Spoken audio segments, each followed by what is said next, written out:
जो छल कपट से धन दौलत दिख रही है ना, उसे भी देखो। तुम चोरी करोगे तो ऐसा थोड़ी है कि भगवान तुमको शाम को सजा देगा। ऐसा कोई है क्या दुनिया में? किसी आदमी ने धोखा किया तो आप क्या सोचते हैं कि धोखा करने वाला आनंद में नहीं जी सकता है, मौज मस्ती में वो भी जी सकता है। बेईमानी से पैसा कमाएगा, हो सकता है कि ईमानदार के पास उतना बड़ा बंगला ना हो, उतनी बड़ी मोटर ना हो, कार ना हो, भवन ना हो, लेकिन ध्यान रखना, बेईमानी से अर्जित तो वह सब कुछ कर लेता है, छल कपट से अर्जित तो वह सब कुछ कर लेता है। लेकिन आप एक बात जीवन में ध्यान रखना, उसके पास बहुत कुछ है लेकिन छल से प्राप्त हुआ। मान्य सोचें, जीवन के बारे में थोड़ा सोचना है, थोड़ा सा चिंतन में जाना है। बेईमानी से, छल से वह सब कुछ प्राप्त तो कर सकता है, कोई रोकने वाला है? ऐसा कोई परमात्मा इस धरती पर है? जैनों का दर्शन देखो, और दर्शन तो कहते हैं कि भगवान तुम्हें दंड देगा, भगवान तुम्हें मारेगा, भगवान तुम्हें सजा देगा, भगवान तुम्हें नरक में डालेगा। जैन दर्शन ऐसा नहीं कहता है। जैन दर्शन कहता है तुमको जैसे जीना है जियो, क्या फर्क पड़ता है? तुम छल से भी जी सकते हो, तुम निश्चल भी जीवन जी सकते हो, कोई तुम्हारा कुछ ना बिगाड़ेगा। कोई हत्या करके भी खुशी मना सकता है और कोई अहिंसा में भी खुशी मना सकता है, कोई छल कपट से भी खुशी मना लेता है, कोई निष्कपट भाव से भी खुशी मना सकता है। कोई किसी, ऐसा कहीं सुना है आपने कि किसी ने दुकान में बेईमानी की और सवेरे उठ करके देखा तो उसका अंगूठा किसी ने काट दिया? ऐसा कभी देखा है क्या? कभी नहीं होता है। किसी ने हत्या की और दूसरे दिन उसकी गर्दन कट गई हो, ऐसा कभी नहीं हुआ करता है। ध्यान रखना, कोई परमात्मा तुम्हें सजा देने वाला नहीं है, और यदि परमात्मा सजा देने वाला होता तो यहां तुम गलत करते हो, वहां सजा तुम्हें। परमात्मा कोई कोड थोड़ी है कि पेशी पर पेशी बढ़ाते रहेगा, अभी नहीं बाद में मिलेगी, अगली बार आओ, अगली बार आओ। परमात्मा ऐसा नहीं हुआ करता है, ध्यान रखना है। कोई परमात्मा ऐसा नहीं जो तुम्हें सजा देगा। तुम झूठ बोलो तो कौन तुम्हें मारने वाला है? कोई तुम्हें चोरी करो तो कौन तुम्हें सताने वाला है? कोई कुछ नहीं करेगा।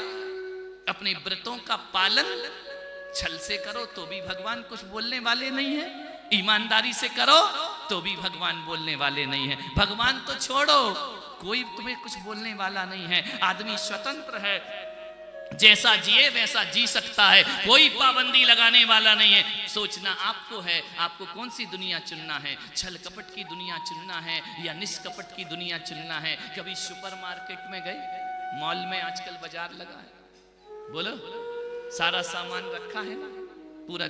मैंने देखा नहीं है, बिना देखे बता रहा हूं कि सारा सामान वहां लगा रहता है, जिसको जो उठाना है ट्राली में डालते जाओ, डालते जाओ, डालते जाओ। अब तुम्हें जहर डालना है तो भी दुकानदार कुछ नहीं कहेगा, अच्छी चीजें डालना है तो भी दुकानदार कुछ नहीं कहेगा।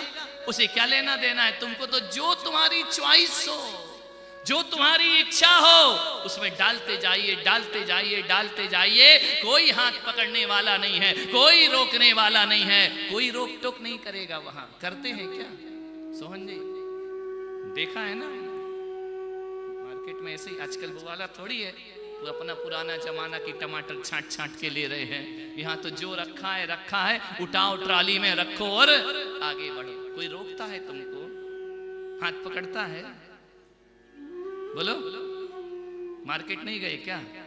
माता जी महाराज हो क्या? गए होगे ना?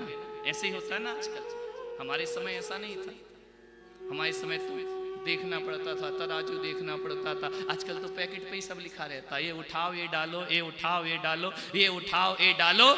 सुपरमार्केट में सब कुछ अपनी इच्छा से चलता है, और मैं आपसे कहता हूँ ये जिंदगी भी सुपरमार्केट है। सब कुछ तुम्हें अपनी इच्छा से जीना है, चाहे तो कपट का जीवन जी लो, चाहे निष्कपट का जीवन जी लो, चाहे तो ईमानदारी का जीवन जी लो, चाहे बेईमानी का जीवन जी लो।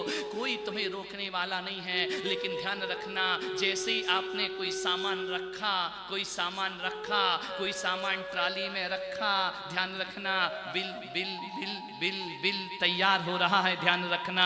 आप रखते जाओ, कोई आप पूरी 10-10 ट्राली भर लो तो भी कुछ नहीं कहेगा, लेकिन जब निकलोगे और हाथ में जब पर्चा आएगा, देखिए भाई साहब आपने ये लिया है, ध्यान रखिए। जैसे ही बिल देखोगे होश उड़ जाएंगे, ध्यान रखना। वो देख करके मत जाओ कि सब अपना है, अरे उतना ही उठाना जितना तुम्हारे हाथ में पैसा हो, ध्यान रखना। यदि आपको जब बिल मिलेगा तब पता पड़ेगा कि मैंने क्या उठाया और क्या नहीं उठाया, इसकी कीमत क्या है। लेकिन आप बताओ, ये सब उठाने के बाद बिल बना या रखते गए और बनते गया?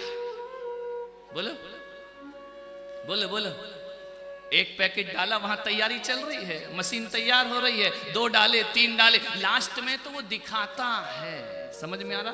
काउंटिंग तो शुरू हो जाती है। जो भी आप छल कपट करते हैं ना, वो चढ़ना तो शुरू हो गया, ध्यान रखना। बाद में तो तुम्हें बिल दिखाया जाएगा कि ये तुमने किया। कौन रोकेगा? आप बेईमानी करो ना, आर्जव धर्म है। आप धोखा करो, आप छल कपट करो, कोई भी तुमको तुरंत सजा देने वाला नहीं है, ध्यान रखना। लेकिन जब बिल कटता है ना, तब पता पड़ता है कि रंजक दगा बहुत दुखदानी, सुख पावे संतोष से मन। बिल तो हमें ही भुगतना पड़ेगा। आप बेईमानी करो तो दुनिया तुम्हारा क्या कर सकती है? कुछ नहीं कर सकती। एक बंधन का मार्ग है, एक मुक्ति का मार्ग। ईश्वर यदि तुमसे कहे कि पाप मत करो, और मैं भी तुमसे कहूं कि पाप मत करो, तो कहते समय में इतना तो रखूंगा अपने दिमाग में कि 99% तो करेंगे, ध्यान करेंगे, कितना भी मना करें, 99% पाप करेंगे।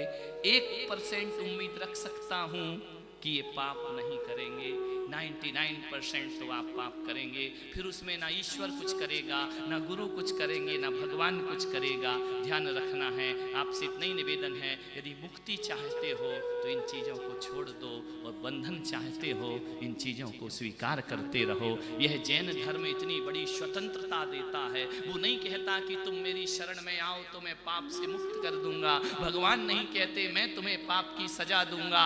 कुछ नहीं करता जैन दर्शन का ईश्वर। वह तो सिर्फ कहता है कि अशुभ करोगे तो अशुभ फल पाओगे, और शुभ करोगे तो शुभ फल पाओगे। सरलता में जियोगे, सहज हो जाओगे, परमात्मा के दर्शन हो जाएंगे।